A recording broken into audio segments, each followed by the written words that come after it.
Bismillahirrahmanirrahim. Assalamualaikum warahmatullahi wabarakatuh. Selamat siang, salam sejahtera bagi kita semua. Om Swastiastu, Namo Buddhaya, salam kebajikan. Yang saya hormati Ketua MPR Republik Indonesia, Bapak Ahmad Muzani. Yang saya hormati para Menteri Kabinet Indonesia Maju, yang hadir bersama kita banyak sekali. Enggak bisa saya sebut satu persatu, bisa 1 jam lebih nanti kalau disebut. Panglima TNI dan Kapolri, Gubernur Kalimantan Timur, yang saya hormati CEO Kompas Gramedia, Bapak Lili Utama, beserta Pemret Kompas, Bapak Suta, yang saya hormati Direktur Utama PLN Bapak Darmawan Prasojo, beserta para emiten Kompas 100 dan CEO, Bapak Ibu hadirin dan undangan yang berbahagia yang tidak bisa saya sebut satu persatu.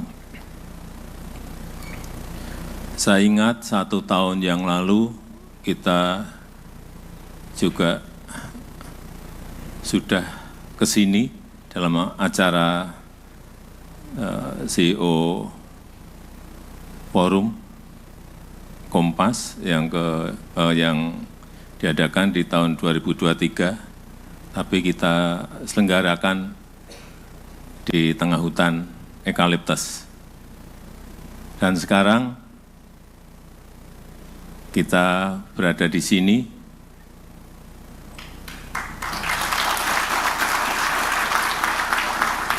di Istana Garuda, dan ruangan ini adalah ruangan untuk konferensi pers, baru pertama kali digunakan ya sekarang ini.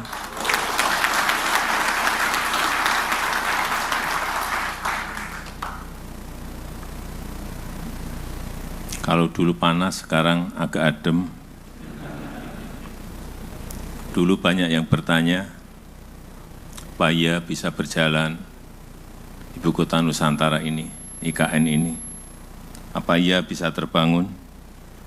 Sekarang kita sudah berada di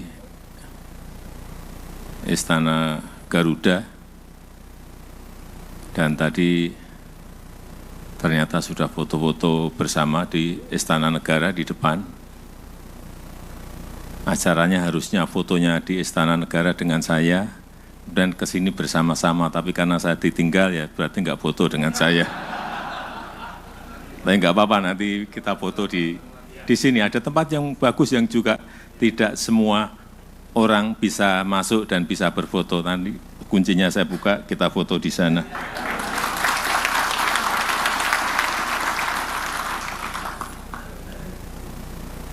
Saya menyampaikan itu artinya apa? Artinya biar nanti waktu yang berbicara. Karena membangun sebuah ibu kota seperti Nusantara ini butuh waktu, butuh proses. Tidak hanya setahun, 2 tahun, 3 tahun. Ini bisa 10 tahun, bisa 15 tahun, bisa juga 20 tahun untuk menjadi sebuah ekosistem besar, ibu kota besar, negara besar Indonesia. Kalau banyak yang menyampaikan setelah 17 Agustus pindah, kantornya belum siap.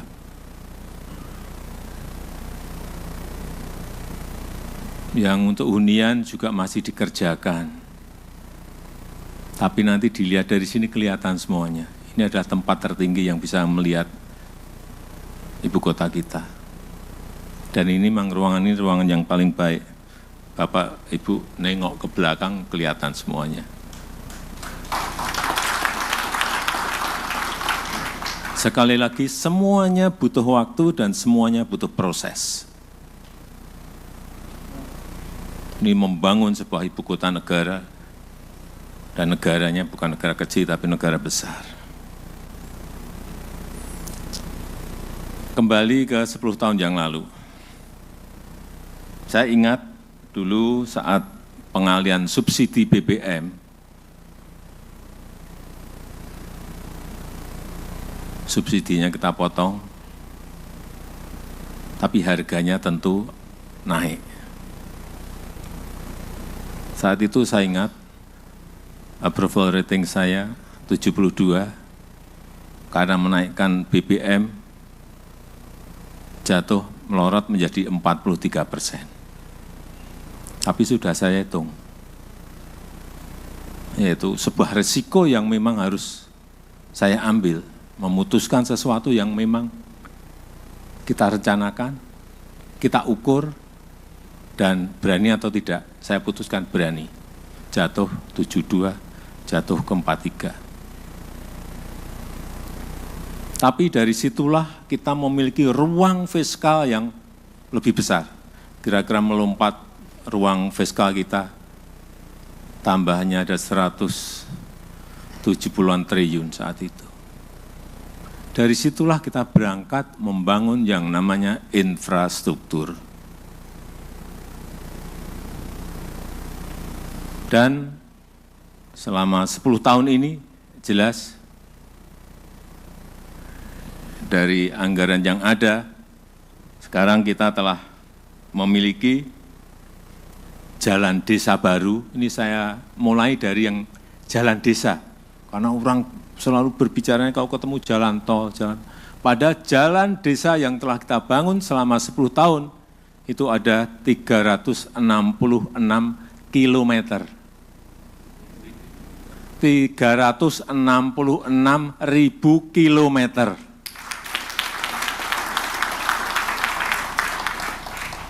Banyak yang bertanya pada saya, nggak percaya, masa Pak segitu panjangnya? 366.000 kilometer. Coba kita lihat, jumlah desa di Indonesia itu ada 74.800 desa. Kalau yang dibangun 366.000, artinya satu desa itu hanya 5 kilo, 4 kilo, 5 kilo. Logis enggak?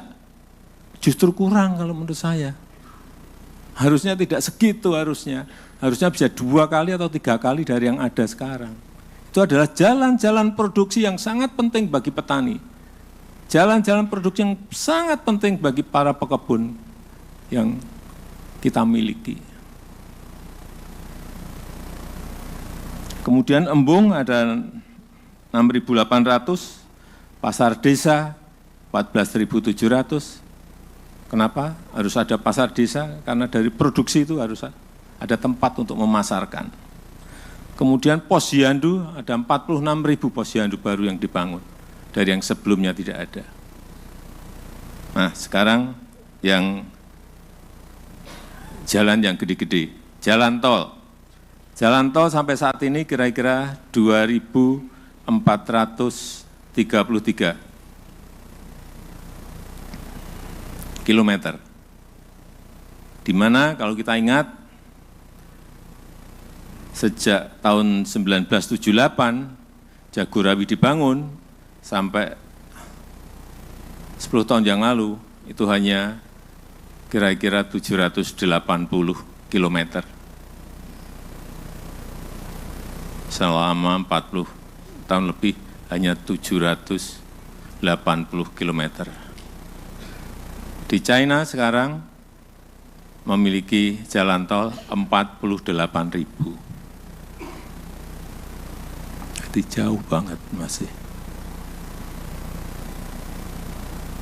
Bandara dibangun 26 bandara baru, airport baru. Pelabuhan, seaport 25 baru. Yang perbaikan ada 164. Kemudian transportasi massal karena keruwetan di Jakarta dan Jabodetabek dan mungkin Bandung, kita juga telah memulai bangun MRT yang sudah berjalan meskipun baru dari utara dari Lebak Bulus ke HI, kemudian dalam proses dari HI ke kota dan nanti selanjutnya sampai ke Ancol. belum yang east-west-nya.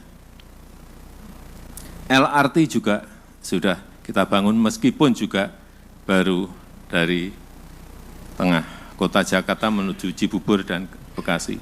Yang lain-lain sayapnya masih dalam proses nanti akan dibangun.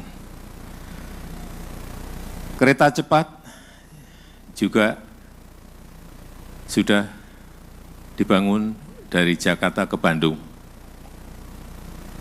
Hanya 148 km. Itu pun ramenya bertahun-tahun. Di China sekarang sudah memiliki kurang lebih 28.000 km kereta cepat. Kita 148 km.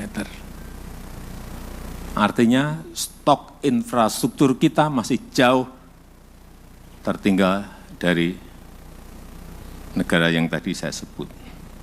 Bendungan telah dibangun 53 bendungan baru dengan jaringan irigasi 1,2 juta hektar. Yang pada akhirnya itu bisa menurunkan biaya logistik dari 24% ke hitungan terakhir kurang lebih 14%, sehingga menambah daya saing kita. Dan juga mengurangi jumlah desa tertinggal dari sebelumnya 47.000 menjadi 10.400. Dan kelihatan itu pembangunan infrastruktur itu telah menaikkan global competitiveness ranking kita dari 42 di 2015, sekarang di ranking 27. Dan juga telah menaikkan global innovation ranking dari 97 melompat ke 54. Ini angka-angka yang memang harus kita sajikan supaya kita, karena Bapak Ibu pinter-pinter semuanya, jadi tahu bahwa dari pembangunan itu ada hasil-hasil yang konkret yang akan memperkuat daya saing kita, competitiveness kita kan. Nah, itu yang perlu angkanya saya sampaikan. Dan memang sudah saatnya bangsa kita sekarang ini berkonsolidasi. Bangsa ini harus berkonsolidasi. Negara ini harus berkonsolidasi. Semua harus kompak. Seperti tadi sampaikan Pak Lili, semua harus bersatu.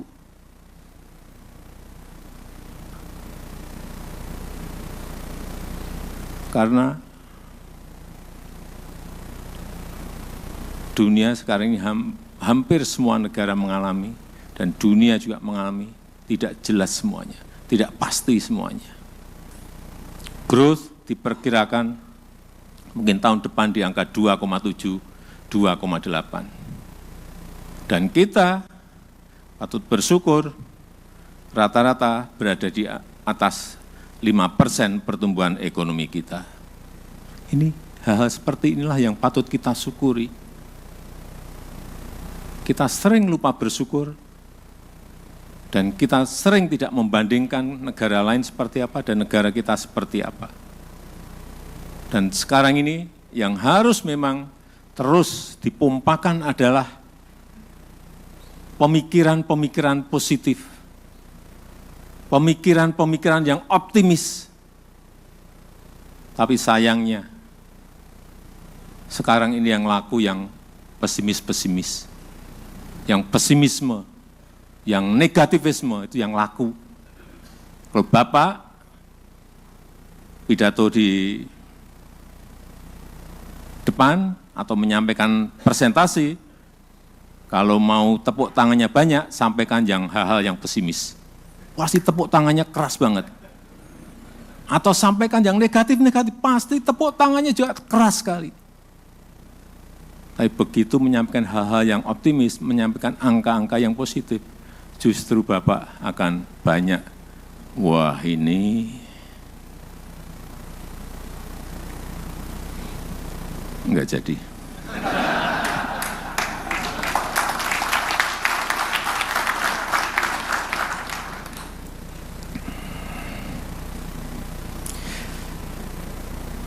Dan kita sekarang ini telah masuk kepada abad Asia. Abad Asia. Kita berada di dalamnya. Dan diperkirakan ada 3 negara yang akan menjadi kekuatan ekonomi baru. China, India, Indonesia. Kita masuk. Tapi hati-hati, tidak gampang untuk menuju ke situ. Kita harus ingat, GDP nominal kita sekarang ini sudah di angka 1,4 triliun US dollar. 1,4 triliun US dollar. 1,427 triliun US dollar. GDP per kapita kita sekarang sudah mencapai 5.060 US dollar per kapita. Kalau kita ngebut, apalagi target yang disampaikan oleh Presiden terpilih, Bapak Prabowo Subianto, menuju ke growth di angka 8%, perkiraan kita 5 tahun ke depan kita GDP per kapita kita mungkin di atas 8.000 US dollar. 5 tahun berikutnya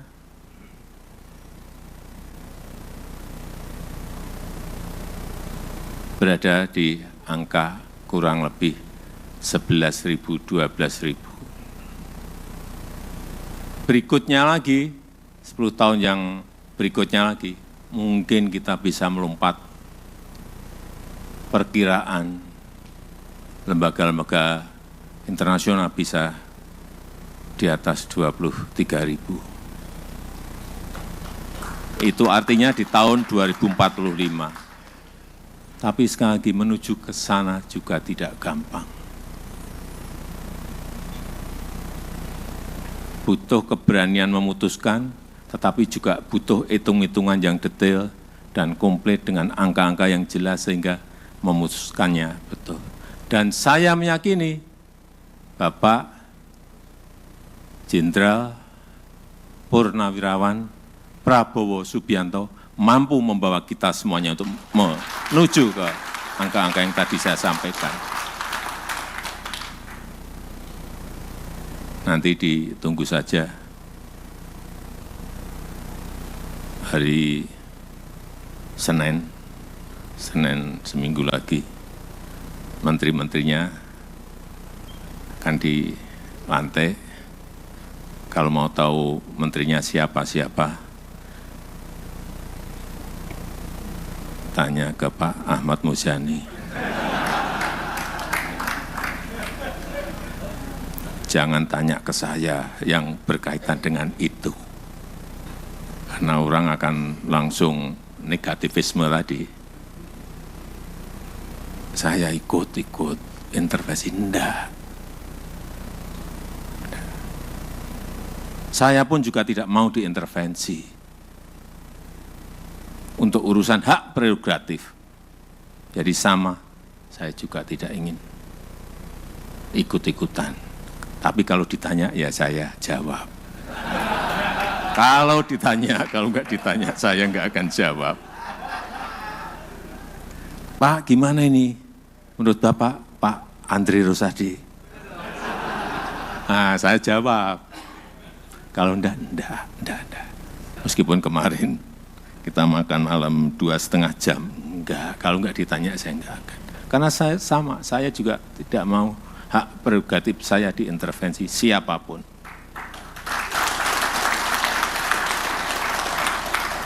Itu hak yang diberikan pada rakyat, kemudian di dalam pemilu ditransfer ke saya.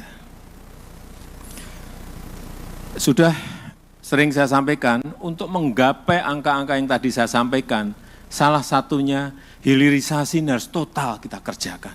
Hilirisasi ini harus total kita kerjakan. Hilirisasi ini harus total kita kerjakan. Jangan biarkan bahan mentah itu kita kirim lagi ke luar negeri, kita ekspor ke luar negeri. Siapapun, nggak ada masalah. BUMN mau mengerjakan silahkan, swasta mau kerjakan silahkan, asing mau kerjakan silahkan, join berpartner silahkan, tapi di dalam negeri.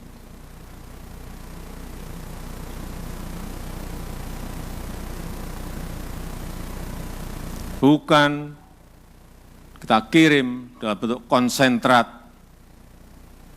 keluar. Kesempatan kerja kita nggak dapat, nilai tambah kita juga nggak dapat. Maaf, Pak Tony Wenas, Freeport itu sekarang sudah memiliki smelter dengan kapasitas 3 juta ton konsentrat tembaga di Gresik. Betul, Pak.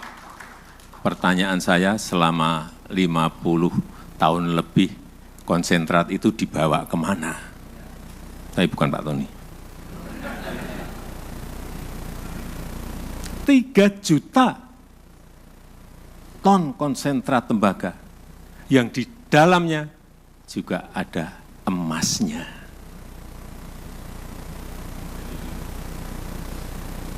Perkiraan saya, nggak tahu mungkin saya, karena saya sering ke bawah, kira-kira berapa sih emas yang terangkut? Kira-kira 40 sampai 50 ton per tahun. Jangan tepuk tangan. Kalikan saja 50 kali 50. 50 tahun, 50 ton kali 50. Rupiahkan saja ibu-ibu 1 gram berapa itu? 2.500 ton. Karena nggak ada smelter. Kita nggak bisa tahu. Tapi sekarang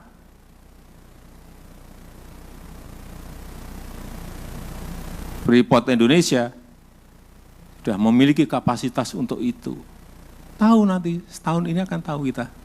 Karena sudah mulai berproduksi full di Januari, Pak Tony ya. Januari sampai Desember tahun depan tahu. Kita tunggu di Desember tahun depan berapa ton ya produksinya. Perkiraan saya, iseng-iseng tanya ke bawah-bawah ya. 50. Besar sekali, rupiah kan enggak ngerti. Saya pernah ngerupiahkan langsung lemes saya. Tapi enggak apa-apa. Kita juga bersyukur Freeport sudah bisa kita ambil alih 51% dan sebentar lagi akan tambah lagi. Artinya Freeport itu bukan kepemilikannya, bukan perusahaan Amerika lagi, tapi sudah milik Indonesia, milik MinID. Dan ngambilnya dulu juga tidak gampang. Enggak mudah. Dari 9 melompat ke 51 gampang. Yang saya kira timnya kemarin ada 4, ada 3 menteri, 1 wamen. Salah satunya Pak Budi Gunadi Sadikin. Yang saya senang, kita beli saat harganya murah. Seingat saya berapa? 3,9 ya, billion US dollar. Sekarang market value-nya mungkin berapa? 20, berapa Pak Tony? 24. 30 miliar lah. Naik terus, 34 coba. Artinya yang kita beli 3 tahun yang lalu, sekarang sudah lunas. Tahun ini lunas Pak Tony ya, lunas.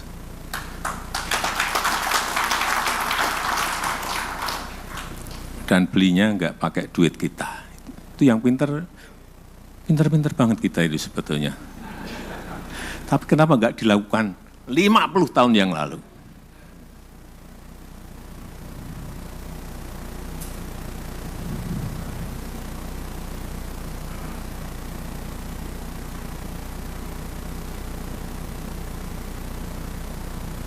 Kita harapkan sekali lagi nanti tambah, nggak tahu berapa persen, ini masih negonya alot banget. Dan kalau itu betul-betul satu persatu kita kerjakan dengan baik, dihilirisasi semuanya, saya meyakini China, India, Indonesia betul-betul akan masuk ke zaman keemasan negara kita Indonesia.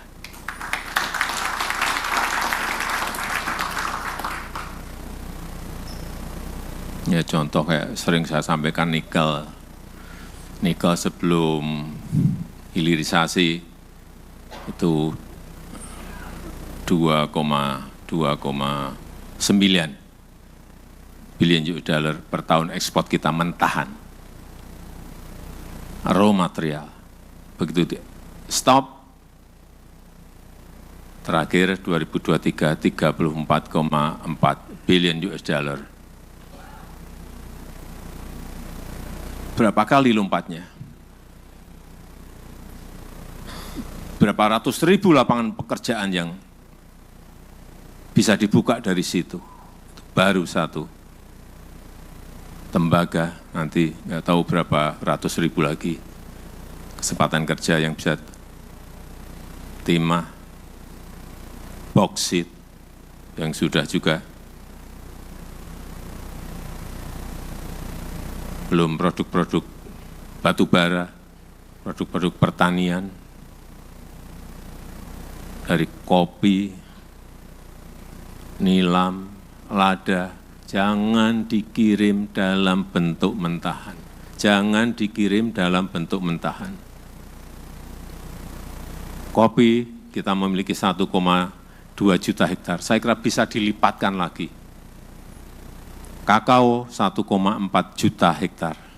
Lada 172.000 hektar. Nilam 12.000 hektar. Ini bisa ditingkatkan lagi, kemudian dihilirisasi.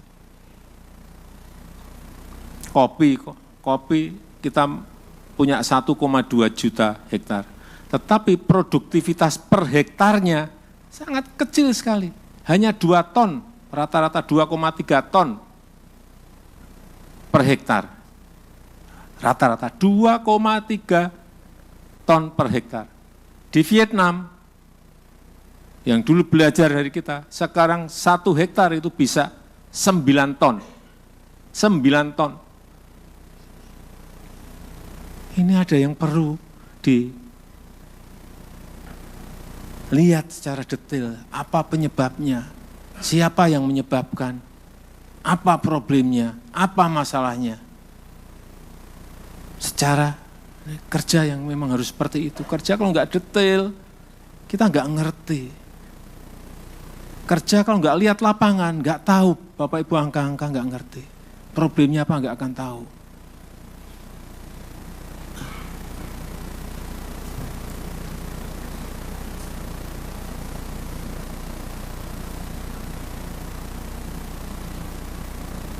Yang terakhir, kita sebagai sebuah negara itu perlu yang namanya country image. Sama seperti perusahaan, perlu membangun sebuah brand value yang baik. Sama. Bapak Ibu saya kira familiar dengan yang namanya book value dan market value. perusahaan pasti selalu berhubungan dengan ini. Di mana market value sebuah perusahaan itu bisa kadang-kadang bisa lebih tinggi dari book value-nya. Karena adanya trust, karena ada yang namanya daya tarik sehingga membentuk sebuah image, sehingga membentuk yang namanya persepsi. Negara juga sama. Yang kita bangun sekarang ini selama 10 tahun, kita semuanya berusaha ini adalah global trust. Kepercayaan yang kita bangun ini.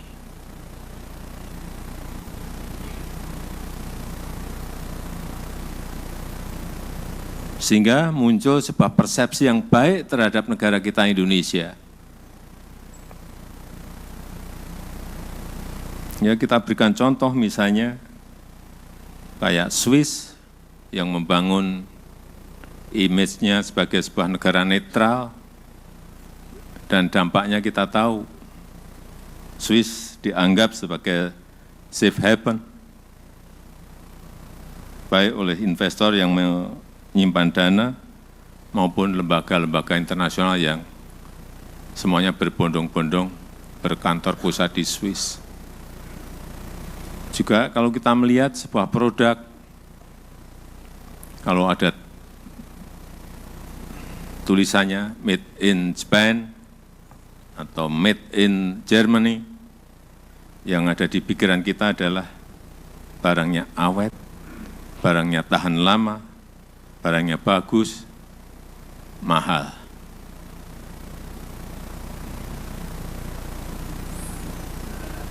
Oleh sebab itu, yang namanya country image itu penting, tapi memang sekali lagi membentuknya butuh waktu, membentuknya butuh proses, butuh konsistensi, baik antara pemerintah, swasta, dan masyarakat. Dan saya melihat Bapak Ibu yang ada di sini adalah perusahaan-perusahaan yang memiliki kompetensi, adalah perusahaan-perusahaan yang hebat, yang juga kita berharap bisa membawa image yang baik terhadap negara kita Indonesia. Kita membangun bersama-sama agar country image kita baik, sehingga muncul sebuah trust kepada negara kita. Kalau sudah trust itu muncul, akhirnya akan berbondong-bondong orang ingin berinvestasi di Indonesia, orang ingin membangun kantornya di Indonesia, dan itu sudah mulai kelihatan. Misalnya seperti kantor sepak bola, kantornya FIFA bangun di Jakarta, kenapa enggak di negara lain? Kantornya basket, FIBA juga bangun. Ini kepercayaan, ini trust. Kalau enggak memiliki itu, sulit kita memiliki sebuah kepercayaan trust dari global. Saya rasa itu yang ingin saya sampaikan. Marilah kita bersama-sama bekerja keras membangun negara ini, dan kita mendukung penuh pemerintahan baru di bawah kepemimpinan Bapak Jenderal TNI Purnawirawan Prabowo Subianto yang akan dilantik nanti tanggal 20 Oktober yang akan datang. Saya rasa itu yang ingin saya sampaikan. Terima kasih. Saya tutup. Wassalamualaikum warahmatullahi wabarakatuh. Om Santi Santi Santi Om, Namo Buddhaya, salam kebajikan.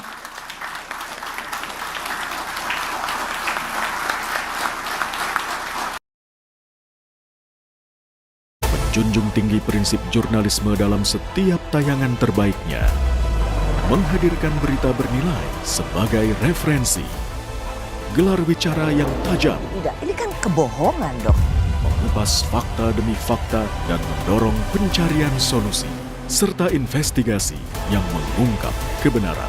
Rosi, Satu Meja, The Forum, Sapa Indonesia Malam.